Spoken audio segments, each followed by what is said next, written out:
we are. Donald Trump, when he was president, negotiated one of the weakest deals you can imagine. He calls himself a deal maker. Even his national security advisor said it was a weak, terrible deal. And here's how it went down. He bypassed the Afghan government. He negotiated directly with a terrorist organization called the Taliban. The negotiation involved the Taliban getting 5,000 Taliban terrorists released. And get this, and the president at the time invited the Taliban to Camp David, a place of storied significance for us as Americans, a place where we honor the importance of American diplomacy, where we invite and receive respected world leaders. And this former president, as president, invited them to Camp David because he does not again appreciate the role and responsibility of the President of the United States to be commander-in-chief with a level of respect. And this gets back to the point of how he has consistently disparaged and demeaned members of our military, fallen soldiers, and the work that we must do to uphold the strength and the respect of the United States of America around the world. Vice President Harris, thank you. President Trump, your response to her saying that you began the negotiations with the Taliban. So, if you take a look at that period of time, the Taliban was killing our soldiers, a lot of them, with snipers. And I got involved with the Taliban because the Taliban was doing the killing. That's the fighting force within Afghanistan. They don't bother doing that because, they deal with the wrong people all the time. But I got involved. And Abdul is the head of the Taliban. He is still the head of the Taliban. And I told Abdul, don't do it anymore. You do it anymore, you're going to have problems. And he said, why do you send me a picture of my house? I said, you're going to have to figure that out, Abdul. And for 18 months, we had nobody killed. We did have an agreement negotiated by Mike Pompeo. I gotta do it It was a very good agreement. The reason it was I gotta good, do it right. it was, we were getting out. We would have been out faster than them, but we wouldn't have lost the soldiers. We wouldn't have left many Americans behind, and we wouldn't have left $85 billion worth of brand new, beautiful military equipment behind. And just to finish, they blew it.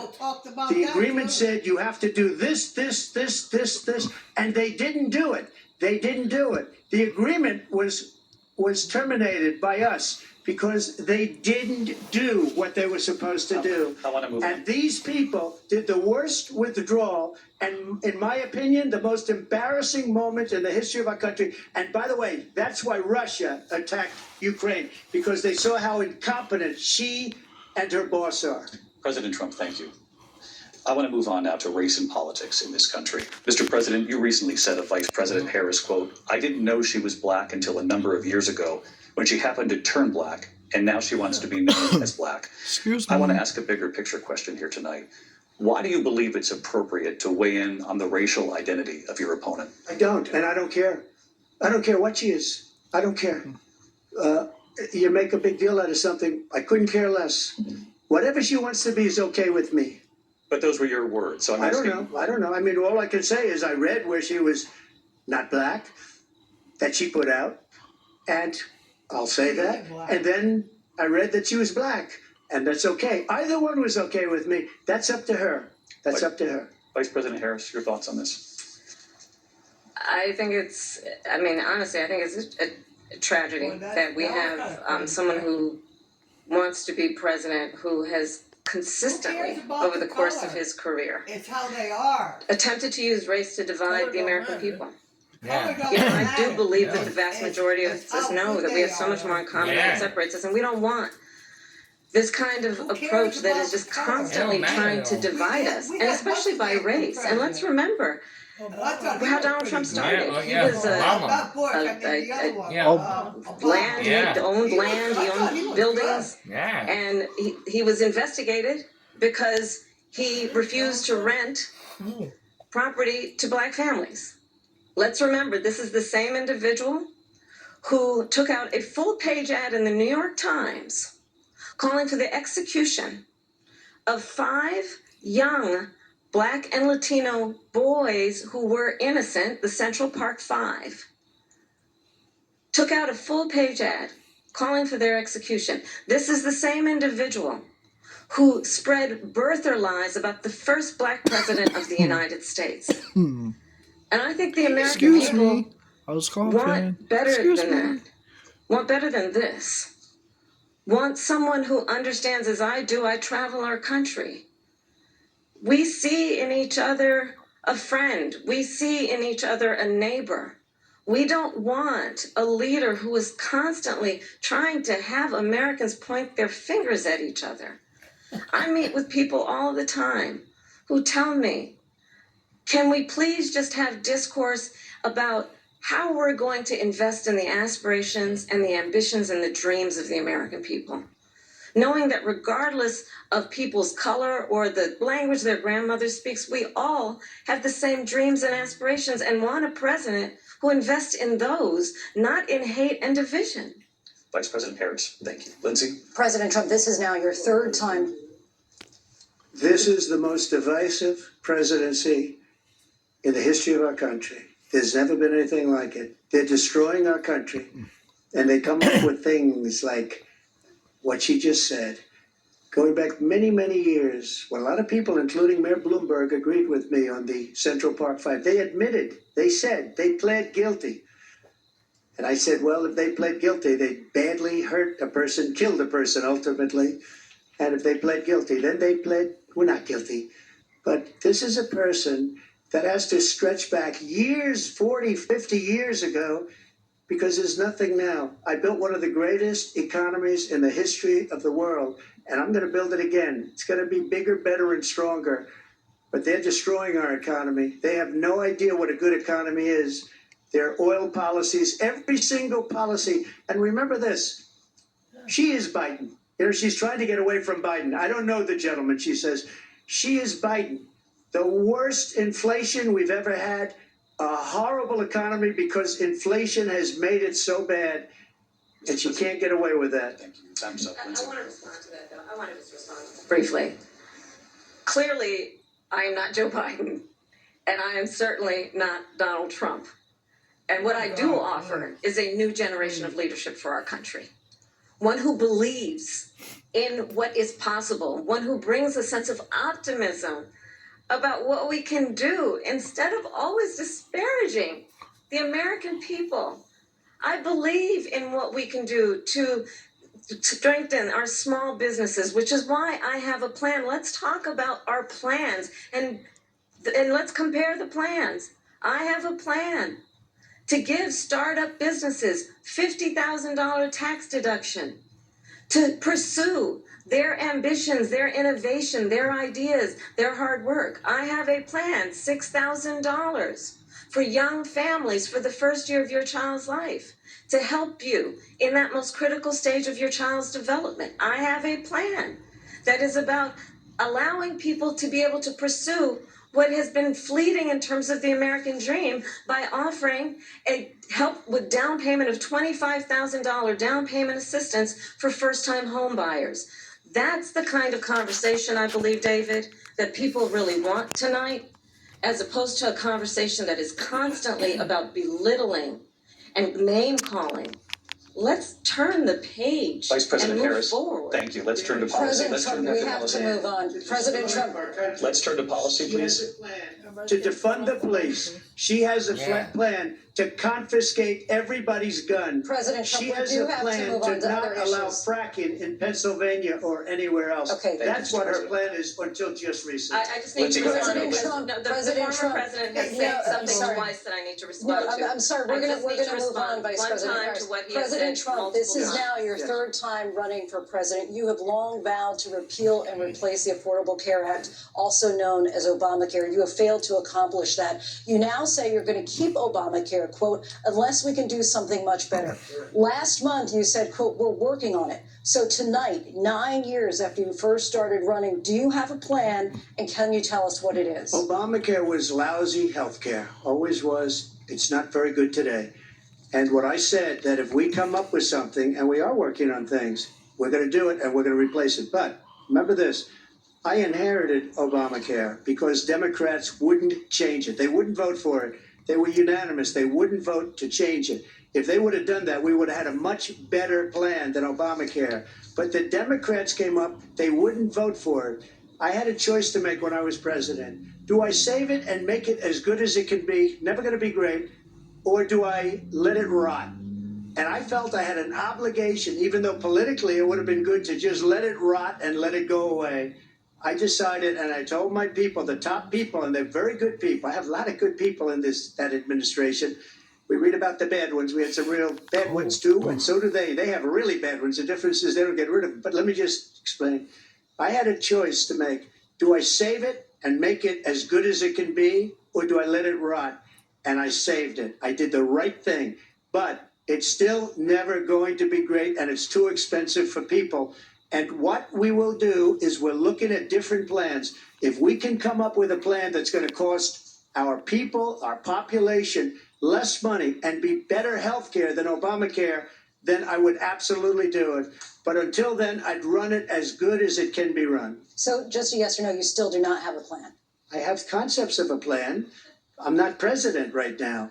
But if we come up with something, I would only change it if we come up with something that's better and less expensive. And there are concepts and options we have to do that. And you'll be hearing about it in the not too distant future. Vice President Harris, in 2017, you supported Bernie Sanders' proposal to do away with private insurance and create a government-run healthcare system.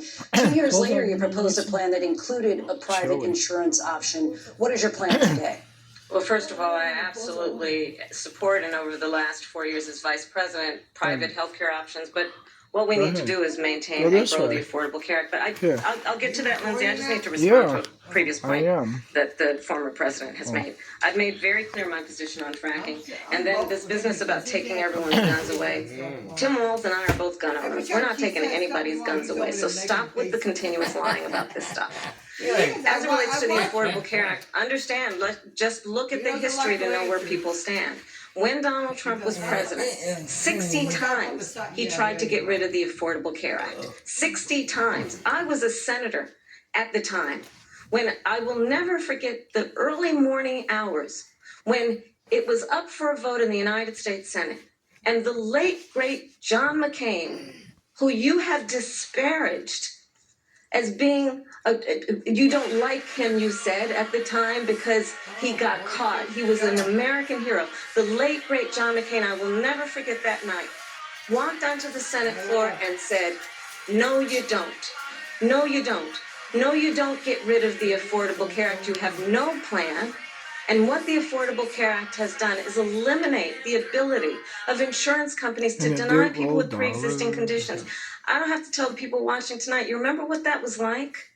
Remember when an insurance company could deny if a child had asthma, if someone was a breast cancer survivor, if a grandparent had diabetes? And thankfully, as I've been vice president and we over the last 4 years have strengthened the Affordable Care Act, we have allowed for the first time Medicare to negotiate drug prices on behalf of you, the American people. Donald Trump said he was going to allow Medicare to negotiate drug prices. He never did. We did. And now we have capped the cost of insulin at $35 a month. Since I've been vice president, we have capped the cost of prescription medication for seniors at $2,000 a year. And when I am president, we will do that for all people, understanding that the value I bring to this is that access to health care should be a right and not just a privilege of those who can afford it. And the plan has to be to strengthen the Affordable Care Act, not get rid of it. I'm going to vote for that right over there. In terms of where Donald Trump I'm going to vote for stands Trump right over there. You made a mistake. And number one, John McCain fought Obamacare for 10 years. But it wasn't only him. It were all of the Democrats that kept it going. I'm going to vote for and you that know guy what? right over there. We can do much better than Obamacare, much less money. But she won't improve private insurance for people, private medical insurance. That's another thing she doesn't want to give. People are paying privately for insurance that have worked hard and made money, and they want to have private. She wants everybody to be on government insurance where you wait 6 months for an operation that you need immediately. President Trump, thank you. We have another issue that we'd like to get to that's important for a number of Americans, in particular younger voters, and that's climate change. President Trump, with regard to the environment, you say that we have to have clean air and clean water. Vice President Harris, you call climate change an existential threat. The question to you both tonight is, what would you do to fight climate change? And Vice President Harris, we'll start with you. 1 minute for you each. Well, the former president had said the climate change is a hoax.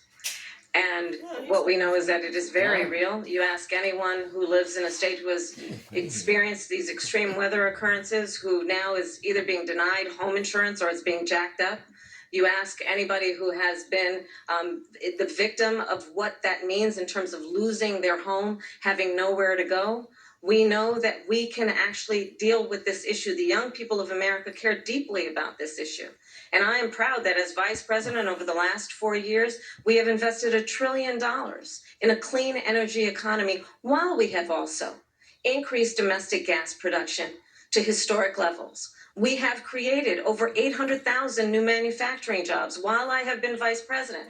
We have invested in clean energy to the point that we are opening up factories around the world. Donald Trump said he was going to create manufacturing jobs. He lost manufacturing jobs. And I'm also proud to have the endorsement of the United Auto Workers and Sean Fain, who also know that part of building a clean energy economy includes investing in American-made products, American automobiles. It includes growing what we can do around American manufacturing and opening up auto plants, not closing them like happened under Donald Trump. Vice President Harris, thank you. It didn't happen under Donald Trump. Let me just tell you, they lost 10,000 manufacturing jobs this last month. They're all leaving. They're building big auto plants in Mexico, in many cases owned by China. They're building these massive plants, and they think they're going to sell their cars into the United States because of these people. What they have given to China is unbelievable. But we're not going to let that. We'll put tariffs on those cars so they can't come into our country, because they will kill the United Auto Workers and any auto worker, whether it's in Detroit or South Carolina or any other place. What they've done to business and manufacturing in this country is horrible. We have nothing because they refuse. You know, Biden doesn't go after people because supposedly China paid him millions of dollars. He's afraid to do it. Between him and his son, they get all this money from Ukraine. They get all this money from all of these different countries. And then you wonder, why is he so loyal to this one, that one, Ukraine, China? Why is he? Why did he get $3.5 million from the mayor of Moscow's wife? Why did she pay him $3.5 million? This is a crooked administration, and they're selling our country down the tubes. President Trump, thank you. Thank you. We'll be right back with closing statements from both of our candidates. An historic night, this ABC News presidential debate from Philadelphia. Back in a moment.